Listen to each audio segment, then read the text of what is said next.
Le Seigneur soit avec vous. Évangile de Jésus-Christ selon saint Jean. En ce temps-là, Jésus enseignait au temple de Jérusalem.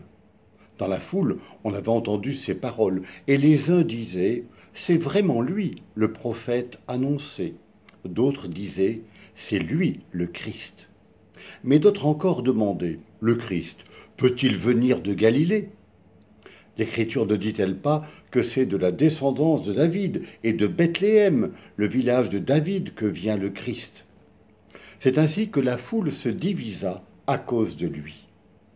Quelques-uns d'entre eux voulaient l'arrêter, mais personne ne mit la main sur lui. Les gardes revinrent auprès des grands prêtres et des pharisiens qui leur demandèrent « Pourquoi ne l'avez-vous pas amené ?»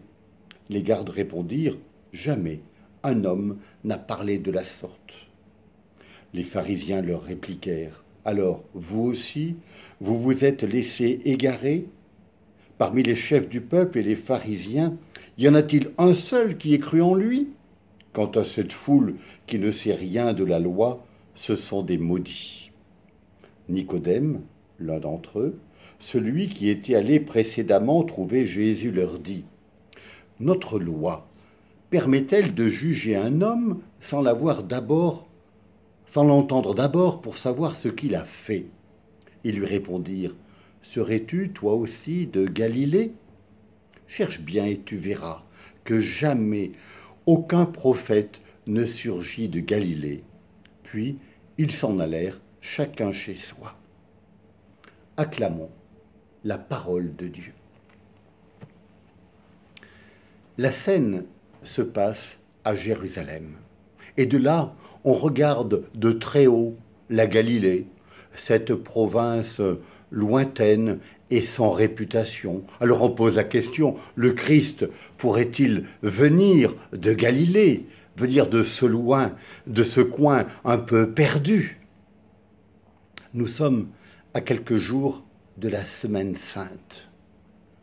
Et le mystère de cette Semaine Sainte nous rappelle que le Christ n'est pas venu à nous avec les prestiges de la gloire humaine. Au contraire, le Christ, pour se faire proche, est venu épouser nos faiblesses et même notre vulnérabilité. J'aime beaucoup cette parole de saint Paul qui nous dit que le Christ est l'aîné d'une multitude de frères. Oui, nous pouvons nous représenter le Christ comme ce frère aîné qui, au moment de notre faiblesse, dans notre faiblesse, vient, pose la main sur notre épaule et nous dit « Ne perdez pas courage, je suis avec vous. »